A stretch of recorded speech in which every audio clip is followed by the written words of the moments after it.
Hello students, आज हमारा number system का मॉड्यूल 3 शुरू होने वाला है।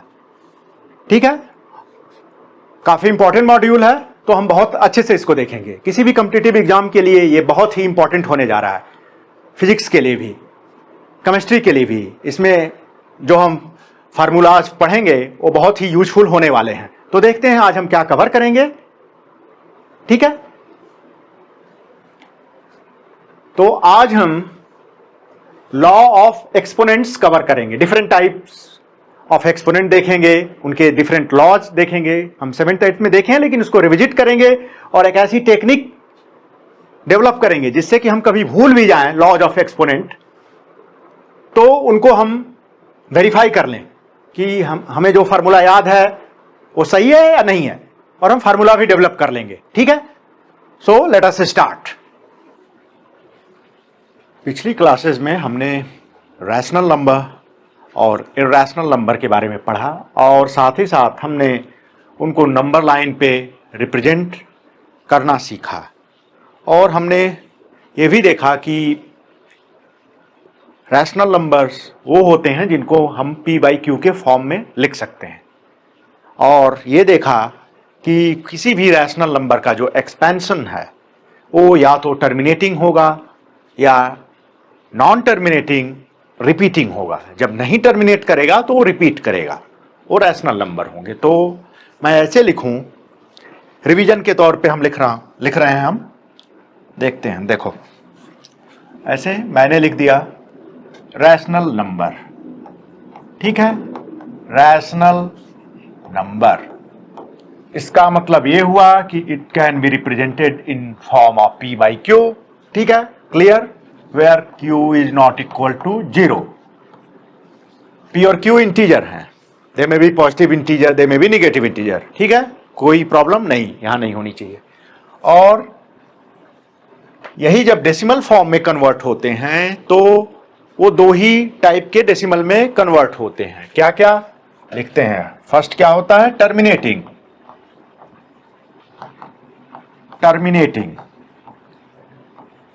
डेसिमल। ठीक है, जैसे 0.23, 0.35, इस टाइप के, ये सब टर्मिनेटिंग डेसिमल हुए। और सेकेंड टाइप क्या होता है इनका? Non terminating. ठीक है, नॉन टर्मिनेटिंग रिपीटिंग डेसिमल,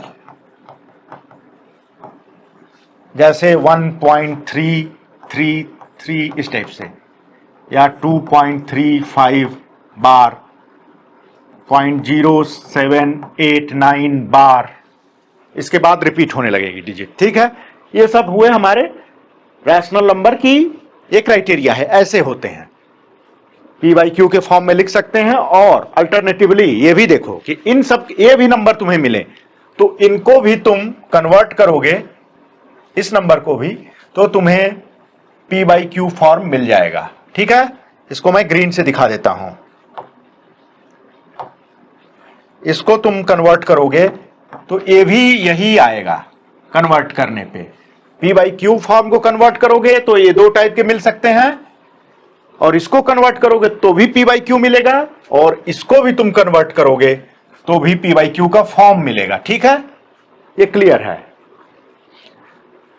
इसके अलावा कुछ नहीं मिलने वाला है रैशनल नंबर्स में। ठीक है, और हमने देखा डेसिमल नंबर। अब देखें, अब बात करते हैं डेसिमल नंबर्स की। जैसे ये दोनों हैं, अब तुम डेसिमल नंबर्स लिखो तो तुम 3 ही टाइप के डेसिमल नंबर्स लिख सकते हो। ये तुम्हें पता होगा। क्या लिख सकते हो? या तो ऐसा लिख सकते हो, ऐसे देखो, इन सबको छोड़ दो, तुम भूल जाओ। तो तुम 3 टाइप से ही डेसिमल नंबर लिख सकते हो। एक तुम इस टाइप से लिख सकते हो,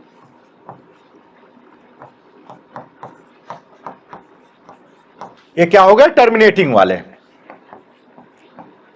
टर्मिनेट हो रहे हैं। ठीक है, क्लियर है, टर्मिनेट, ये शॉर्ट फॉर्म है, टर्मिनेटिंग इसका मतलब है, टर्मिनेटिंग। ठीक है, या दूसरा क्या लिख सकते हो? Non terminating. दूसरा क्या लिख सकते हो? Non terminating. ठीक है, नॉन टर्मिनेटिंग में क्या ऑप्शन है? दो ही ऑप्शन है, एक तो तुम रिपीटिशन वाला लिख सकते हो या एक रैंडम वाला जिसमें कोई रिपीटिशन ना हो, यही लिख सकते हो ना। एक तो तुम टर्मिनेटिंग वाला लिख सकते हो और दूसरा क्या ऑप्शन है? Non terminating. नॉन टर्मिनेटिंग में भी तुम्हारे पास दो ही ऑप्शन है, या तो एक रिपीटिशन वाला लिखोगे या तो बिना रिपीटिशन वाला। क्या हो सकता है? रिपीटिंग, रिपीटिंग वाले जैसे 1.3 बार, 0.7 बार या 0.98 बार, ये हमारे रिपीटिंग टाइप के हो गए। दूसरे क्या होंगे? Non repeating. Non repeating, non terminating का तुम दो ही डिवीजन कर पाओगे, नॉन रिपीटिंग। ठीक है, अब देखो ये कौन से हैं? 1.01001000001 इस टाइप की जो नंबर हैं, पाई हुआ, √2 हुआ, इनका जो भी एक्सपेंशन आएगा ये क्या होगा? इसका एक्सपेंशन पाई का क्या होता है? ऐसा ही होता है ना, 3.14159 कुछ ऐसे करके होता है। √2 क्या होता है?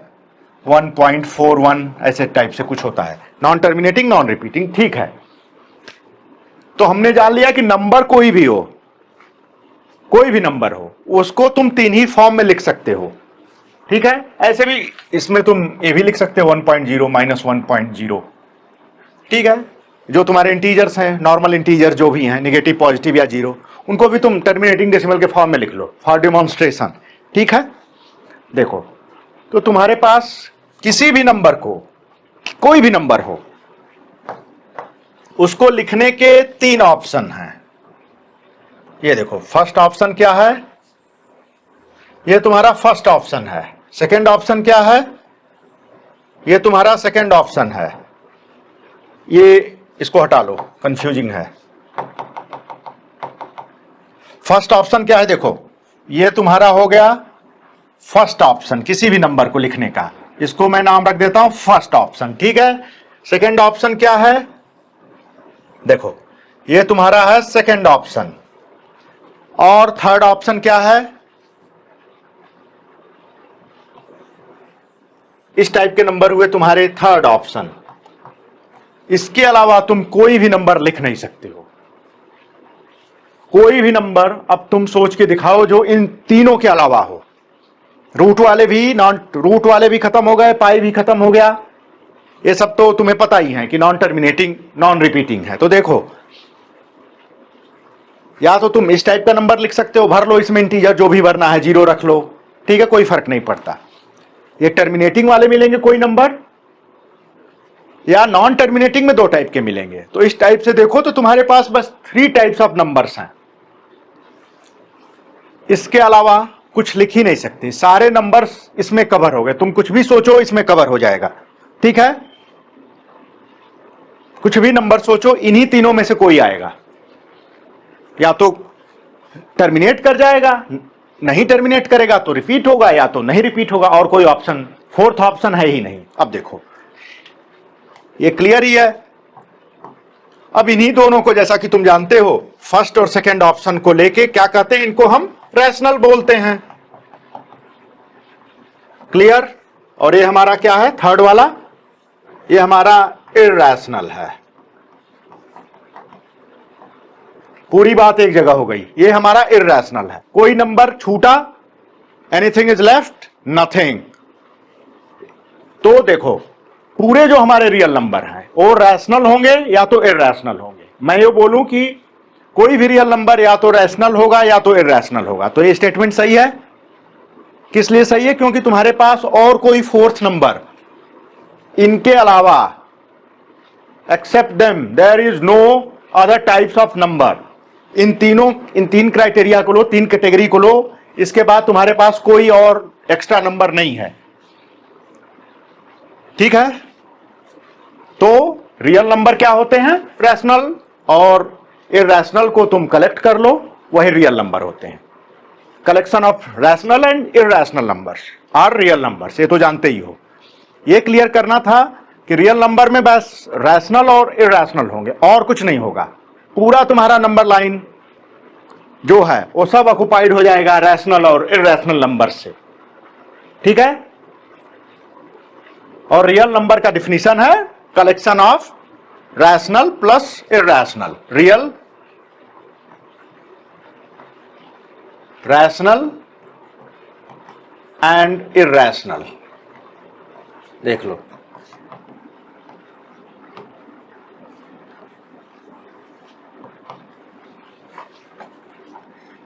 ये तुम्हारा रियल नंबर हुआ। अब क्लियर हो जाना चाहिए। इस पे मैं क्वेश्चन एक दो पूछूं इस टाइप से कि irrational numbers are real numbers, ये ट्रू होगा? हाँ ट्रू है।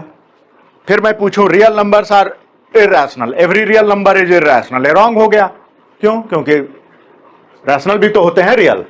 इस टाइप से तुम बहुत सारे क्वेश्चन देख सकते हो, वो तुम्हारे एनसीईआरटी में भी ऐसे क्वेश्चन हैं, तो बहुत ही इजी है। तुम ऐसे ही समझ गए कि क्या होता है रियल।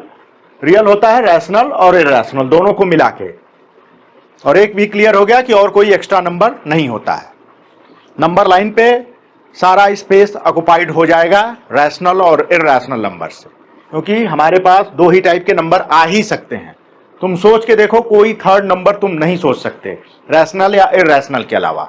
या इस टाइप के क्राइटेरिया देखो, इसको हम रख लें नाम ए और बी, तो ए बी के अलावा तुम कोई और नंबर नहीं सोच सकते, या फर्स्ट सेकंड या थर्ड के अलावा तुम कोई चौथा टाइप का नंबर नहीं सोच सकते या लिख सकते। ठीक है, ये बात क्लियर हो गई। अब ये जानना जरूरी था, बस याद करने से कुछ नहीं होता है। जो चीजों के पीछे जो लॉजिक होता है वो समझना बहुत ही जरूरी है, और मैथमेटिक्स बिना रीजन के, बिना लॉजिक के नहीं चलता, मेमोरी बेस्ड नहीं होता। ठीक है, कुछ चीजें तो याद करनी पड़ती हैं, लेकिन फिर भी तुम्हें लॉजिक समझना होगा किसी भी प्रोसेस का, कि पीछे क्या लॉजिक काम कर रहा है। ठीक है, तो हमारा ये रिवीजन हो गया एक टाइप से कि रैशनल नंबर क्या होते हैं, इर्रेशनल नंबर क्या होते हैं, टर्मिनेटिंग, नॉन टर्मिनेटिंग, सब क्लियर हो गया यहां पे। अब हम आते हैं नेक्स्ट। अब हम पढ़ेंगे क्या, लॉ ऑफ एक्सपोनेंट, जो तुम 6th 7th 8th से पढ़ते आ रहे हो, लेकिन हम इसको अच्छे से थोड़ा रिवाइज करेंगे। वैसे सिलेबस में भी है, तो हम कुछ क्वेश्चन भी करेंगे और अच्छे से रिवाइज करेंगे। ठीक है, लॉ ऑफ एक्सपोनेंट्स हेडर तुम्हारा। ठीक है, तो स्टार्ट करते हैं। तो पहले एक्सपोनेंट क्या होता है ये समझ लेते हैं। जैसे हम नॉर्मली देखते होंगे कि ऐसे हम लिखते हैं, जैसे 2 to the power 3 लिखा, या 4 to the power 5 लिखा, तो ये क्या होता है तुम्हें पता ही होगा, ये दोनों हमारे बेस होते हैं। जो नंबर है जिनके पावर ये है वो बेस हुआ, और ये दोनों क्या हुए, हमारे एक्सपोनेंट हुए। ये क्या हुए, एक्सपोनेंट। ठीक है, क्लियर हो गया। ये हमारा बेस हुआ, 2 जो हमारा बेस हुआ, 4 क्या हुआ, एक्सपोनेंट हुआ।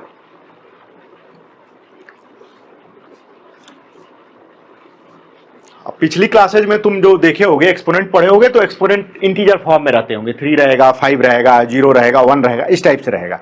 यहां पे हम देखेंगे कि एक्सपोनेंट कुछ भी हो सकता है। जो अब लॉज पढ़ेंगे हम एक्सपोनेंट्स के, तो उसमें 2 to the power 1/3 भी हो सकता है, 7 to the power 1/5 भी हो सकता है, इस टाइप से भी रहेगा, 1 to the power 1/2 भी हो सकता है।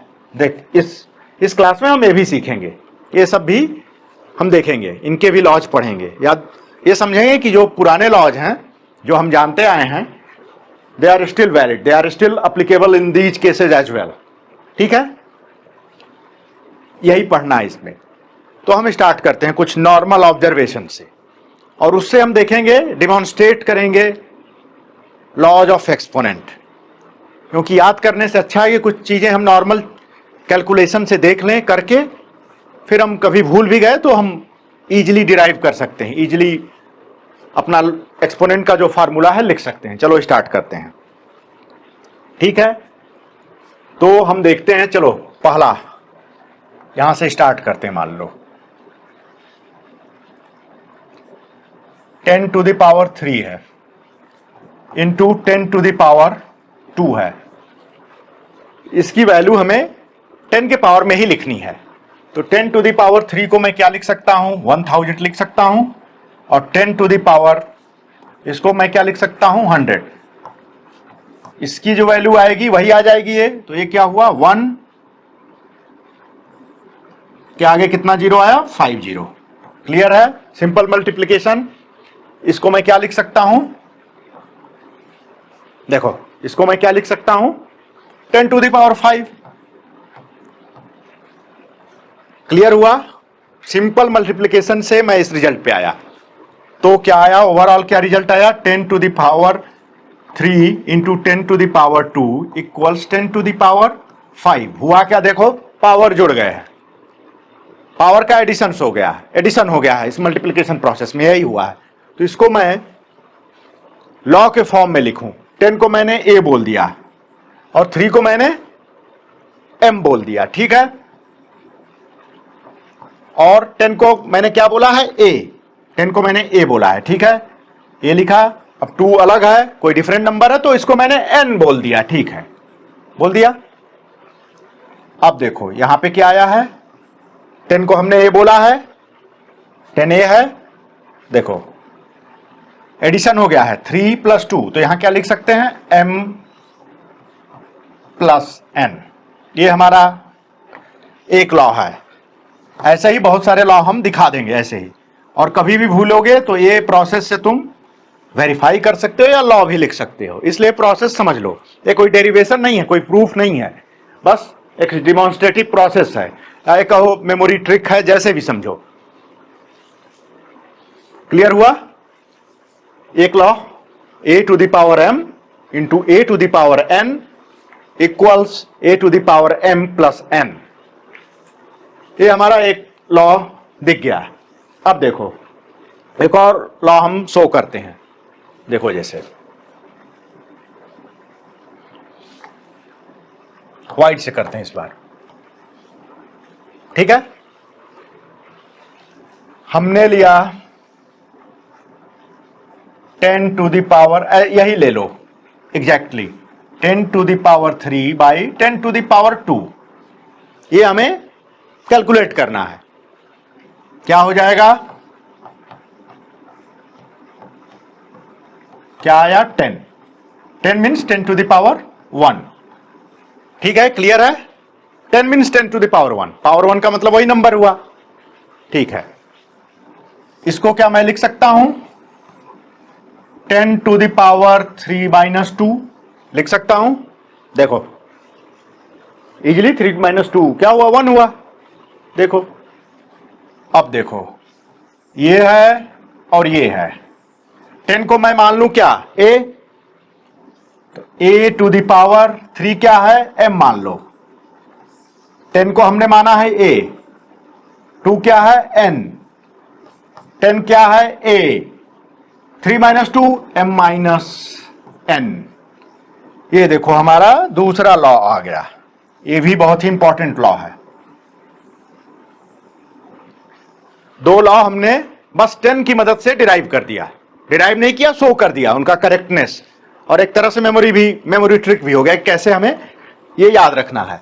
दो लॉ, इसको फर्स्ट लिख लो, इसको सेकंड लिख लो, ठीक है। एक लॉ और डिराइव करते हैं या शो करते हैं, डेरिवेशन टर्म यहां सही नहीं है यूज करना, ये बस मैं शो कर रहा हूं। चलो ऐसे तुम कभी भूलोगे तो इसका तुम हेल्प लेके देख सकते हो, और लॉ तो ये याद ही रखना पड़ेगा, इसको याद ही रखना तो ये बेटर है, कभी इनकेस भूल गए तो इसके लिए वो है। अब हम एक और लॉ डिराइव करते हैं या शो करते हैं उसका करेक्टनेस या उसका फार्मूला, ठीक है। ले लेते हैं ब्लू से, देखो हम अभी तक तो हमने दोनों जो नंबर्स थे, ये देखो ये समझ लेना, ये है, ये 10a है, ये तुम्हारा m है, ये तुम्हारा n है, बस क्लियर हो गया, ये m प्लस n हो गया, ठीक है। क्लियर है? 3 प्लस 2 है, ये एकदम क्लियर कट होना चाहिए, वही प्रोसेस वहां भी हो रहा है। अब देखो मैं 2 डिफरेंट नंबर्स लेता हूं, जैसे मैंने ले लिया, क्या लूं मैं, ठीक है, 2 टू द पावर 3 ले लिया, और 10 टू द पावर क्या ले लिया, क्या ले लें 3 ले लें, इजी नंबर कुछ भी ले लें, 2 ही ले लो, ठीक है। इसको मुझे कैलकुलेट करना, कंप्यूट करना, इसकी वैल्यू, ठीक है, इस नंबर की जो हमने लिखा है। ठीक है, नॉर्मल एक्सपैंड कर दो, 2 टू द पावर 3 क्या हुआ, 8 हो जाएगा। 2 इंटू 2 इंटू 2 8 हुआ, ये क्या हो गया, 100 हुआ, हो गया। नहीं नहीं, इसमें क्या है, ये देखो, ये दूसरा फार्मूला है, इसमें हमें बेस जो है वो डिफरेंट रहेगा। यहां पे क्या था, इन सब फार्मूलाज में बेस, इसको बेस बोलते हैं ना, तो इसमें क्या था कि बेस जो है वो इक्वल है एक्सपोनेंट या पावर, जो है पावर या एक्सपोनेंट, पावर भी बोलते हैं इसको, पावर या एक्सपोनेंट, ये बेस हुआ। तो इन सब में क्या है कि बेस क्या है तुम्हारा, सेम है। इन सब फार्मूला में बेस इज सेम, दिख रहा है, ये बेस तुम्हारा इन सब फार्मूला में सेम है, exponent is different.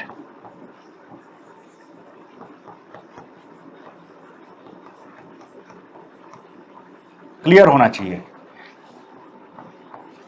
Base same है तभी अप्लाई होगा, ए और बी रहेगा तो ये नहीं हो पाएगा। ये याद रखना कि base should be same, exponent same रहे या ना रहे कोई फर्क नहीं पड़ता, लेकिन बेस सेम रहना चाहिए। इसको हटा ही दो, इसकी कोई जरूरत नहीं है, ठीक है। तो यहां पे तुम्हारा बेस सेम रहना चाहिए, तभी ये दोनों अप्लीकेबल है। दिख रहा है, ए ही लिखा है, बेस सेम है। अब मैं क्या बोलूं कि बेस डिफरेंट कर लूं, तब देखूं क्या फार्मूला आता है। बेस डिफरेंट किया, और बेस जब डिफरेंट किया तो जाहिर सी बात है एक्सपोनेंट को सेम रखना होगा। ठीक है, हमने 3 रख लिया। बेस डिफरेंट है, बेस आर डिफरेंट लिख दो, बेस इज डिफरेंट इस केस में।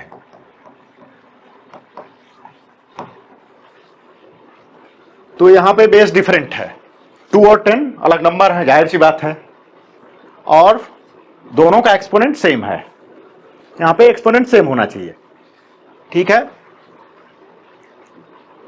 Exponent should be same, exponent same है। बेस सेम भी हो जाएगा तो फर्क नहीं पड़ता, तुम्हारा एक्सपोनेंट सेम होना चाहिए, ठीक है। अब देखो, इसको मैं लिखूं तो क्या लिख सकता हूं, इसको मैं 8 लिख सकता हूं, इसको लिख सकता हूं 1000 लिख सकता हूं। ये अल्टीमेटली क्या हुआ, 8000 हो गया, ये अल्टीमेटली 8000 हुआ। अब मैं चाहूं तो इसको ऐसे भी लिख सकता हूं, 20 इंटू 20 इंटू 20, देख लो 8000 को ऐसे तुम लिख सकते हो, क्लियरली दिख रहा है, या तुम मल्टीप्लाई करके देख लो, यही आएगा। फिर मैं इसको क्या लिख सकता हूं, 20 टू द पावर 3 लिख सकता हूं, बहुत ही इजी है। 20 टू द पावर 3 को मैं क्या लिख सकता हूं, ये 20 टू द पावर 3 को मैं क्या लिख सकता हूं, 2 इंटू 3, 2 इंटू 10, यही है दोनों। अब देखो,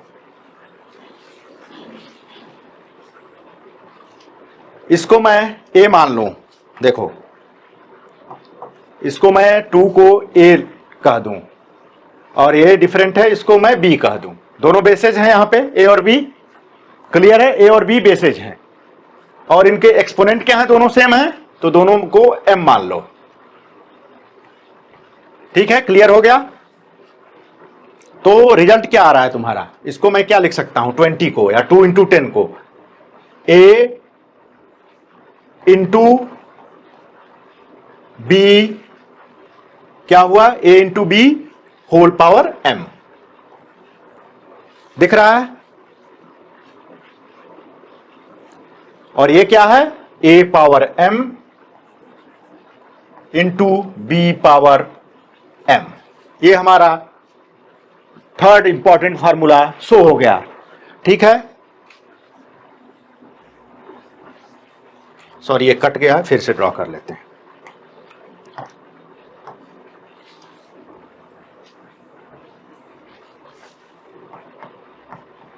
ये थर्ड फार्मूला हो गया एक्सपोनेंट का, देख लिया।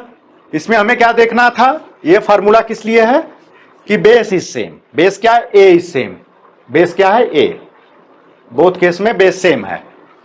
ये फार्मूला किस लिए है, exponent is same, base different भी हो सकता है, सेम भी हो सकता है, ठीक है। इसकी कोई जरूरत नहीं है, किसी के लिए काम करेगा ये। 2 to the power 3 into 2 to the power 3, तो क्या हो जाएगा 2, इसका रिजल्ट क्या आ जाएगा 2 इंटू 2 to the power 3। तो ऐसे करने की जरूरत नहीं है, इन सब क्वेश्चन को तुम ऐसे भी कर सकते हो फार्मूला अप्लाई करके। यहां पे देखना, ये मस्ट है कि एक्सपोनेंट सेम होना चाहिए, तब होगा, यहां पे बेस सेम होना चाहिए इन दोनों में। अब इन तीनों फार्मूला से हम और बहुत सारे फार्मूला डिराइव कर सकते हैं। देखो जैसे यहां पे मैं m इक्वल्स n कर दूं, कोई तो बाउंडेशन तो है नहीं इस पे, हम बेस इस एक्सपोनेंट को मैं m इक्वल्स n कर दूं, कर सकता हूं, क्यों नहीं, कोई रिस्ट्रिक्शन तो है नहीं कि मैं क्यों ना करूं। तो मैं m इक्वल्स n कर देता हूं, या m और n को इक्वल कर देता हूं। चलो, तो क्या हो जाएगा a to the power m, a to the power m, फिर ये क्या हो जाएगा a to the power m minus m, इसका मतलब क्या हो गया a टू द पावर 0। ये साफ साफ सेम नंबर है, कट गया, तो a टू द पावर 0 क्या आ गया 1। ये भी देखो, ये भी नोन रिजल्ट है, लेकिन यहां पे इस फार्मूला से तुमने डिराइव कर लिया इसको, ठीक है, क्लियर हुआ। इसी से m इक्वल्स n की जगह मैंने m रख दिया, n इक्वल्स m लेके ये फार्मूला डिराइव हो गया। फोर्थ फार्मूला, ये भी इंपॉर्टेंट है। एक और फार्मूला डिराइव करते हैं, या चलो अब मैं सारे जो फार्मूलाज हैं, जो भी फार्मूले हैं, उनके डेरिवेशन के डिराइव्ड रूप में सबका लिस्ट दिया हुआ है नेक्स्ट स्लाइड में, तुम्हारे अंडरस्टैंडिंग करने के लिए या याद करने के लिए, मेमोराइज करने के लिए। मेमोराइज करना जरूरी है, वैसे समझ लिए, कहीं भी तुम्हें कोई ऐसा हुआ कि तुम कुछ भूल रहे हो तो तुम ये याद रखना कि ऐसे हम उस फार्मूला के यहां पहुंच सकते हैं, डिमॉन्स्ट्रेट कर सकते हैं या वेरीफाई कर सकते हैं कि जो मुझे याद आ रहा फार्मूला वो सही है या नहीं है। ठीक है, तो ऐसे हमने कितने फार्मूलाज देखे, 1 2 3 4 टाइप का हमने देख लिया। इन्हीं सबसे और सब भी आ जाएंगे। चलो हम एक जगह से सबका लिस्ट है वो देख लेते हैं, वो मेमोरी के लिए अच्छा रहेगा, याद तो करना ही पड़ेगा, और ये समझने के लिए था। ठीक है, तो हम नेक्स्ट स्लाइड देखते हैं, सारे फार्मूला लिस्टेड हैं वहां पे, तो देख लेते हैं, उनको हम एक्सप्लेन भी करते हैं। देखो ये लॉज ऑफ एक्सपोनेंट, ये सारे जितने भी हैं सब यहां पे हैं।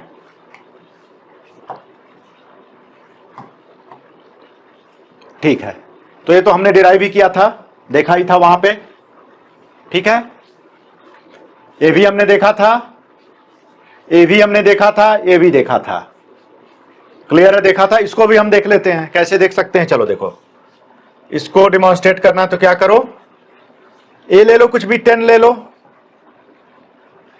10 टू द पावर 3 ले लो, फिर इसके पावर 2 ले लो। देखो 10 टू द पावर 3 क्या हो जाएगा 1000, 1000 का स्क्वायर क्या हो जाएगा 1000 इंटू 1000 क्या हो जाएगा 6 जीरो आ जाएंगे। क्या 6 जीरो को क्या कहते हैं 1 मिलियन, ठीक है, 10 लाख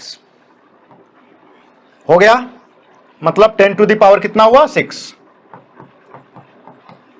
10 टू द पावर 6 को मैं क्या लिख सकता हूं 10 टू द पावर 6 को मैं लिख सकता हूं 10 टू द पावर 3 इंटू 2, या 10 टू द पावर 2 इंटू 3 लिख सकता हूं। यहां पे 10 to the power 3 whole to the power 2 है, तो इसको मैं इस फॉर्म में लिखूं, ए मान लो 10 है, ए मान लो 10 है, m क्या हुआ 3, n क्या हुआ 2, तो इसको मैं लिखूं तो क्या हुआ 10 को तुम a समझ लो, a m ये n, ठीक है। तो देखो a to the power m to the power n है, एग्जैक्टली आया क्या ये a, देखो 10a हमने माना था, ये क्या माना था 3 को m 2 को n, तो आ गया तुम्हारा m इंटू n आया, ये भी आया, ये भी रिजल्ट आया a n m, दोनों बात एक ही है, क्लियर हुआ। ये भी फार्मूला डिराइव हुआ, m n लिख दो या m इंटू n लिखो, बात एक ही है। तो हमने 4 का डिमॉन्स्ट्रेशन देख लिया। अब क्या था a to the power minus n, अब देखो इससे मैं डिराइव कर सकता हूं a to the power minus n equals a to the power a by n, ये वाला देखना है। ठीक है, क्लियर है? ये फार्मूला याद करना है, मैं डिमॉन्स्ट्रेट कर रहा हूं कि कभी फंसो तो इसका लॉजिक समझ लो।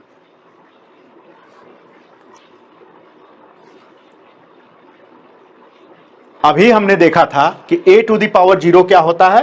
1, पिछली बार देखा था। अब देखो यहां पे मैं क्या करूं, m 0 रख दूं, पुट m 0, m को हमने 0 रख दिया यहां पे। ठीक है, रखो तो क्या हुआ, a to the power m दिख रहा है, a to the power m equals a to the power n। m 0 है तो मैं 0 ही कर देता हूं, a to the power 0 by a to the power n। यहां क्या हो जाएगा, a to the power 0 minus n, तो क्या आया a to the power n, a to the power 0 क्या हो जाएगा 1। क्लियर है, तो ये 1 हो गया, क्या आ गया a to the power minus n। ये भी फार्मूला डिराइव हो गया, ये वाला, इस इधर जो है लास्ट वाला, ये भी डिराइव हो गया इसी से। अब तुम बोलोगे ये कहां से आया, सारा डिराइव हो गया। अब ये देखो, इसको भी बहुत ही इजीली कर सकते हैं, देखना, देखो बहुत ही सही है ये, इसको करना बहुत ही आसान है। देखो a to the power a by B को मैं लिख सकता हूं ऐसे, लिख सकता हूं। क्लियर है,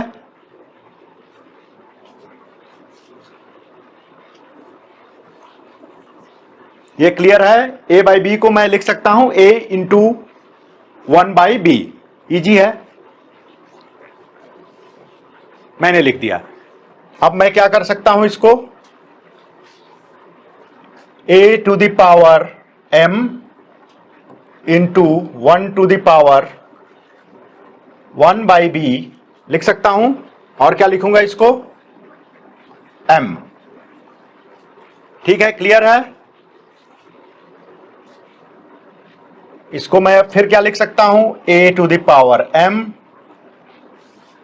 इसको मैं क्या लिख सकता हूं, इस पूरे को, इस छोटे वाले को, ये जो ब्रैकेट में है लिख सकता हूं, तो ये हो गया। क्लियर हुआ, ये देखो ये भी डिराइव हो गया, सो हो गया, डिराइव नहीं हुआ, देख लो। तो सारे हमारे फार्मूला जो भी है फार्मूले वो सब आ गए। 4 को वहां पे हमने शो किया था, और जो रिमेनिंग 3 हैं उनको मैंने यहां पे शो कर दिया। a टू द पावर 0 होता है, किसी भी नंबर के पावर जो 0 कर दो तो ये 1 होता है।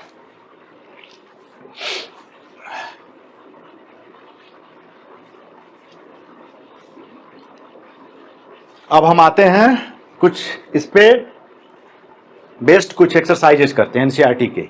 ठीक है, प्रैक्टिस की चीज है, पहले याद करना है, कुछ एक्सरसाइजेस करोगे तो ये क्लियर हो जाएगा। इसमें बहुत ज्यादा कंसेप्ट नहीं है, लेकिन प्रैक्टिस बहुत जरूरी है यहां पे। अब हम देखते हैं कुछ एक्सरसाइजेज, उन्हीं पे बेस्ड हैं, लॉ ऑफ एक्सपोनेंट्स पे, उन्हीं फार्मूलाज का यूज करके हम एक्सरसाइजेस करेंगे।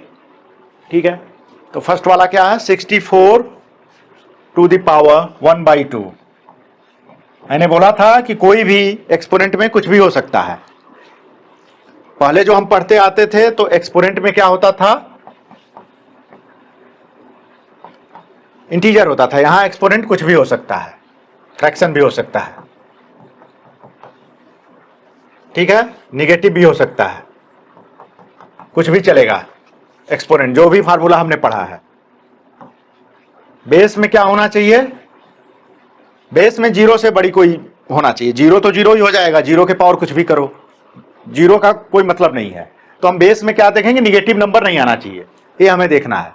हमारे सिलेबस से आउट ऑफ सिलेबस है, वो फिर इमेजिनरी नंबर में डील करना पड़ेगा हमें, बस अभी रियल नंबर की बात करनी है, और syllabus is limited to real numbers only. ठीक है, तो हम इमेजिनरी नंबर की बात नहीं करेंगे।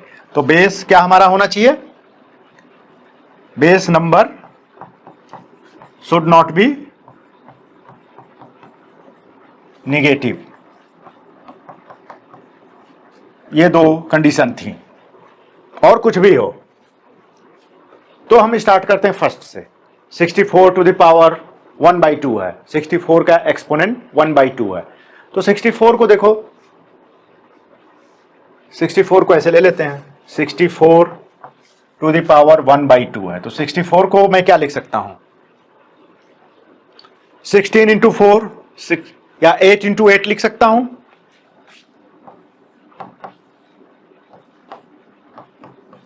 क्या है, 8 स्क्वायर 1/2 है। अब देखो a to the power m और n है, ये दिख रहा है।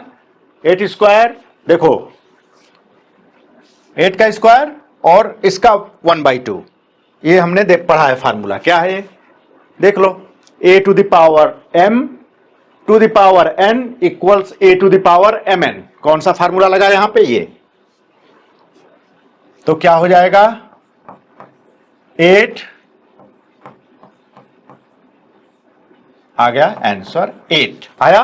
कौन सा फार्मूला लगा, लिख देता हूं, a to the power m to the power n equals am into n। Clear है,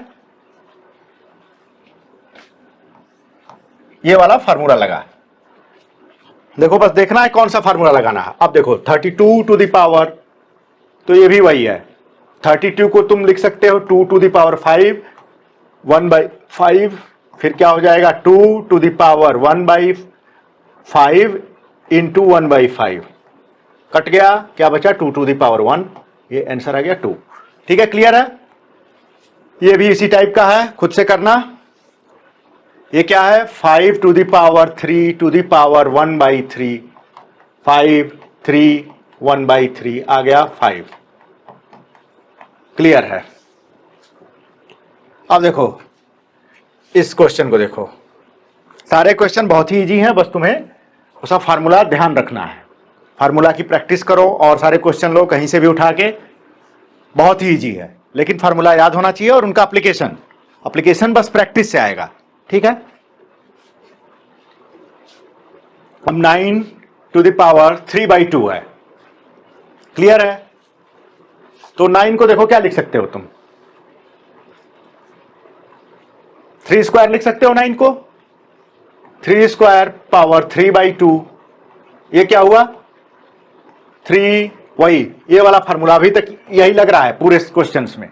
देख लो 3 टू द पावर क्या हो गया 2 इंटू 3/2, ये कट गया, कितना आया 3 टू द पावर 3, आंसर आ गया तुम्हारा। क्या आ गया 27। ऐसे कितना कॉम्प्लेक्स दिख रहा था, आंसर ये आ गया, सॉल्व हो गया। ऐसे ही तुम इसको भी कर सकते हो, 32 क्या है 2 टू द पावर 5 इंटू ये, ऐसे इसको भी तुम कर सकते हो। अभी तक सारा फार्मूला यही लग रहा है, इसको भी तुम देख लो। ये जो है ये थोड़ा अलग है, वो वाला फार्मूला है, तो इसको थोड़ा सा देख लेते हैं। 125 टू द पावर -1/3 हमने देखा था, क्या देखा था, a टू द पावर, ये देखो n is a to the power -n equals 1/an। ठीक है, ये फार्मूला लगा दो, तो ये क्या हो गया 1/125, 1/3 हो गया। क्लियर है। क्या फार्मूला लगा है, a to the power n, a to the power -n equals a to the power n, ये वाला फार्मूला अप्लाई हुआ है।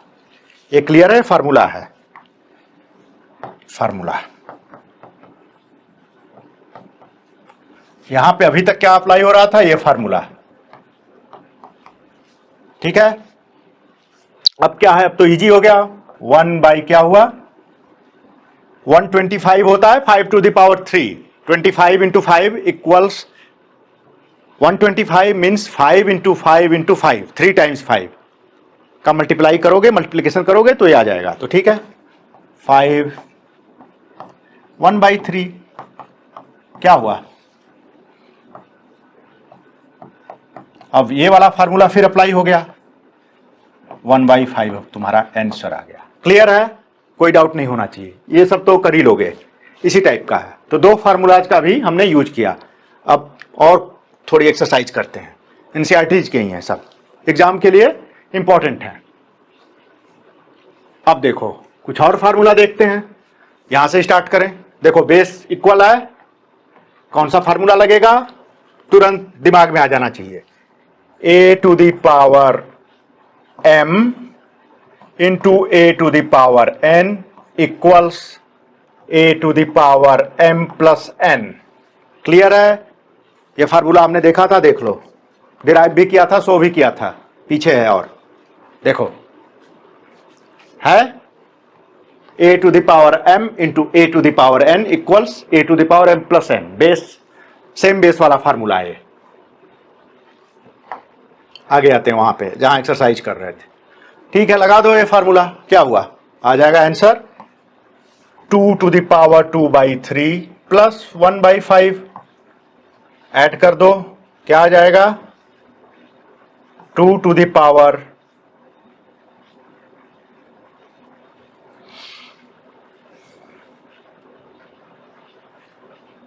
इसको, इसका एडिशन कर दो।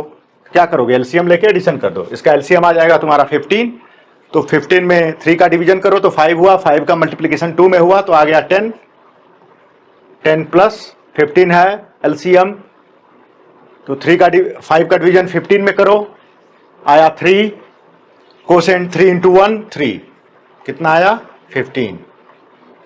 अल्टीमेट आंसर क्या आ गया तुम्हारा 13/15। इजी है, बस ये फार्मूला हमने अप्लाई कर दिया। अब देखो इसको देखते हैं या इसको ही देख लें, इसी को देख लो, ठीक है। इसको देखो, फार्मूला कुछ देखो कौन सा फार्मूला यहां पे अप्लीकेबल है।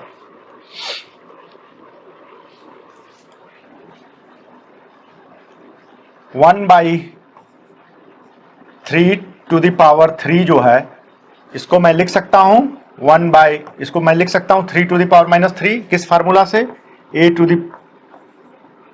To the power n equals a to the power -n। वही उल्टा करके लिख दिया। फार्मूला तो किसी साइड से लगा सकते हो, ऐसा नहीं कि एक ही साइड से लगेगा, ठीक है।